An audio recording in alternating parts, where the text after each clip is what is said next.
Happy Tuesday to you, snackers. This is Brandon from the sAs, the Snack Food Appreciation Society, for day 2 of the Staycation Vacation on the Road special. Today, I am going back to the past. I got in my DeLorean pickup truck and went 88 miles per hour, and I somehow got to Gino's. They've been closed since like 1986, haven't they?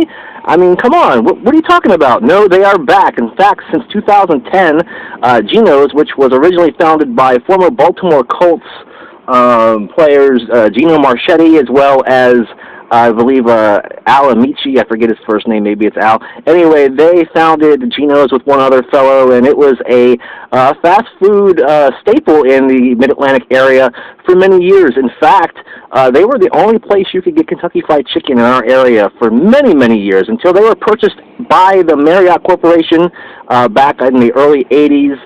Many of the locations were converted to Roy Rogers. In fact, this location looks like it was once a Roy Rogers, which means it might have even been an original Gino's. I'm not really sure. But I'm in Glen, Burnie, Maryland today at Gino's because it's the closest to where I live, and it's one of the newest locations they've opened. I believe they've got 6 locations now throughout Pennsylvania and Maryland, including one at Baltimore, or rather Camden Yards, where the Orioles play. Anyway, so Gino's was famous for being fast food and having burgers and chicken and things like that. That's why it's called Gino's Burgers and Chicken now, even though they don't have fried chicken anymore. They just have burgers, chicken sandwiches, chicken tenders, and some wraps and some things like that, as well as 50 different types of milkshakes. Wow. All right, so one of the burgers that made Gino's famous back in the day was the Gino's Giant. And now that they're no longer fast food, they are what you call fast casual, more like your Chipotle, your Five Guys, things like that, where the food is fresher and it's not, fast food quality. This thing is a Gino's Giant, and it looks very fresh and almost homemade. This is to be compared with, of course, McDonald's Big Mac, which, if you believe the Wikipedia page for Gino's, this came out before the McDonald's Big Mac.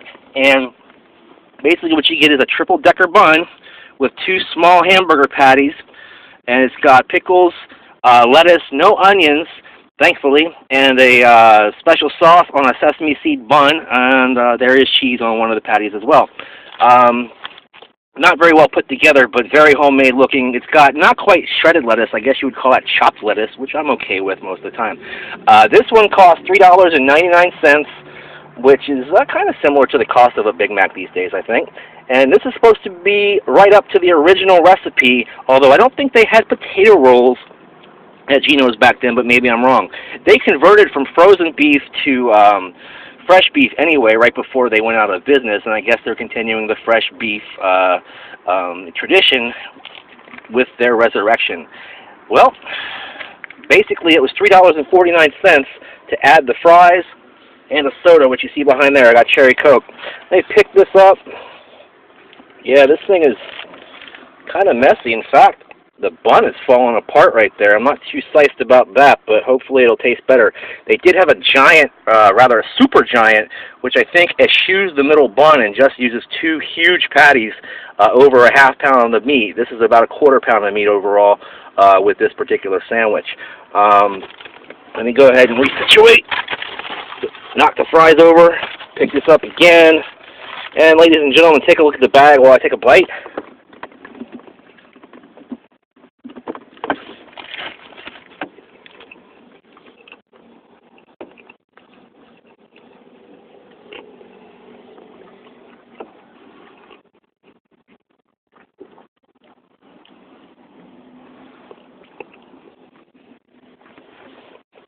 Check out one of these fries.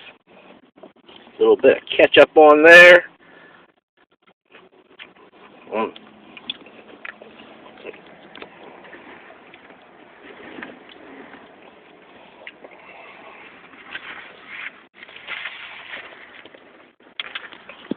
Okay, so I'm pretty pleased with that Gino's Giant. Of course, the Gino's Giant is named after Gino Marchetti, who was known as Gino the Giant when he played for the Baltimore Colts back in the 50s and I believe 60s. That's a very fresh-tasting burger. Basically, it tastes like a fresher version of a Big Mac. You know, it has the same sort of special sauce, which is basically Thousand Island dressing. It's got the burger patty, which did taste a little fresher than McDonald's. I'll have to give them that. Also, the pickles and the lettuce, it basically tasted like a carbon copy of a Big Mac with the exception of a little bit fresher. I like that better than a Big Mac. If I had a choice and Gino's was down the street and I said, hey, I'm going to get a Big Mac, no, I would go ahead and get a Gino's Giant because that's a better burger. The fries were excellent too. I like those fries a lot. They actually, I think, remind me of what Gino's used to taste like back in the day. And, you know, they closed when I was very young. But I do have vivid memories of going to Gino's down on Route 1 and also on Columbia Pike with my parents. And I really did like Gino's. I also liked Red Barn, and Red Barn is long gone. In fact, a lot of the Gino's were also Red Barns because you could see by the design that it's kind of a barn-like looking structure. I guess they're continuing that tradition as well here in 2013. Well, thank God for Gino's coming back. And, you know, I'm going to continue to be on the road all week long here with the sAs, the Snack Food Appreciation Society's Staycation Vacation Special. Tomorrow, it might be the casino up in West Virginia. It might be Delaware. It might be somewhere local. I'm not really sure. Nice and hot out here today, unlike yesterday with all the rain, so that's really cool. Also want to give a shout out to Justin from the sAs, who apparently lives not too far from here, but he was working today and could not participate in the review. I'll catch you next time, Justin, because I'm sure I will be up here again to relive my Gino's experience. So, ladies and gentlemen, join the sAs on Facebook so you can be kept abreast of when all the newest reviews are coming out. Also, you'll be able to vote on several of the reviews as to what I'm going to do, whether it's pizza night, takeout tonight, on the road, snack brief, quick chips, any of the above. Who knows? And if you have your own reviews, you can submit them on the sAs Facebook page as well, whether they be written, photographic, video, whatever. Well, I'm going to go ahead and stop sweating. I think I'm going to go check out the new Maryland Live Casino, which is just a few miles from here. If I see anything cool there to eat, maybe I'll review that too. All right, so ladies and gentlemen, stay tuned, subscribe, and in the meantime, in between time, everybody goes to Gino's. I'll see you next time. Bye-bye.